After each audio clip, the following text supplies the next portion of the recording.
Good evening, hello, welcome to a poorly lit TriathlonDan YouTube channel. Welcome to Elizabeth's ramp test. We've talked through what different tests to do, haven't we, Liz? And we've decided on the ramp test for various reasons. The main reason being it's over a lot quicker, isn't it, than a longer FTP test. Liz hasn't done much like long sustained effort, so we're not really sure what number she'd aim for. So as a benchmark, we're going to go for the ramp test first and then see how it goes over winter. Liz, any final words? No, I'll just be glad when it's over. Are you going to take your jump off at any point or not? Or? I've warmed up a bit, yeah. Okay, alright, so I'm going to leave Liz to this, let her get in the pain zone, but I'll leave the screen recording going and the camera running, so give it your best shot, Liz. Good luck. Thanks.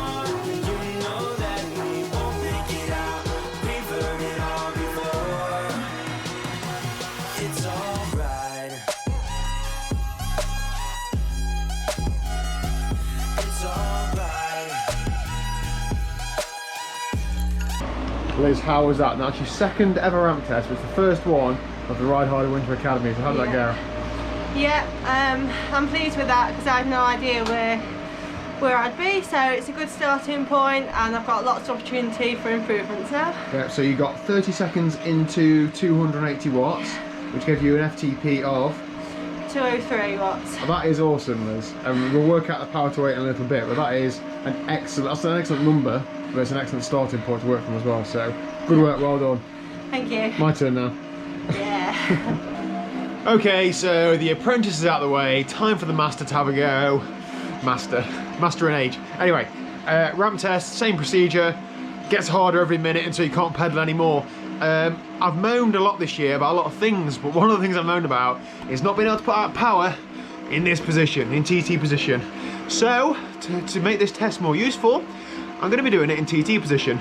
Not the 5 minutes warm up, but as soon as I get to the first minute, so 1 minute at 120 watts or whatever, I'm going to get down here and I'm not going to come up until I'm done. So hopefully that'll give me more of an accurate number for my power pacing, effort sessions, all those sort of things, because I need to be doing it in TT position. I think that's it.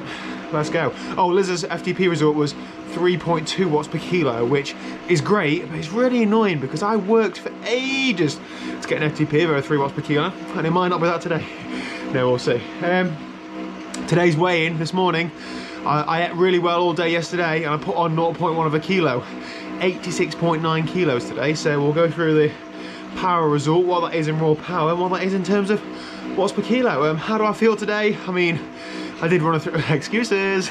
I did run a marathon 3 days ago, but I feel okay. I feel a little bit tired, but part of the reason for doing a ramp test is that it doesn't take as much out of you as doing like a 5 and 20 minute test does, or an hour test or whatever. So hopefully it should be pretty close to accurate anyway, but I'm just gonna pedal hard until I can't pedal anymore, so let's go. And for those that have asked about kicker bike, why is Liz not on it, why has it not been unboxed? It's not gone, it is here, it is still in the box. Liz has not unboxed it, but there is a reason for that. I'm gonna cover it in a separate video, nothing wrong, no big sponsorship incoming or anything. I don't think this one will be coming out, I don't think this one will be coming out of the box, but more on that another day.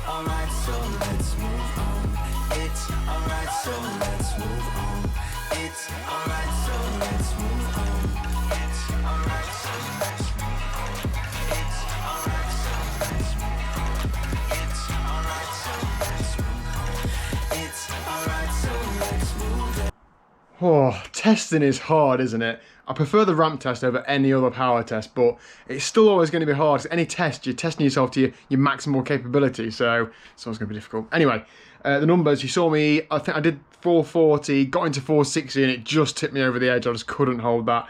At the beginning of this year, I think I did 500 and got into 520 in row position, so very different. What that means in terms of threshold, or estimated threshold, is 332 watts, or 333 I think I saw. So based on my weight this morning of 86.9 kilos, I was an FTP of 3.8 something watts per kilo. So firstly, thank goodness I beat Liz. I wouldn't live that one down, would I? But she's nipping at my heels with a 3.2. But it's a line in the sand, it's something to work from. Now when I talk about power numbers, you know, I'm aware there's going to be a lot of people who have bigger power numbers than me, and a lot of people who have smaller power numbers than me, so I'll try and just not put any opinion on it.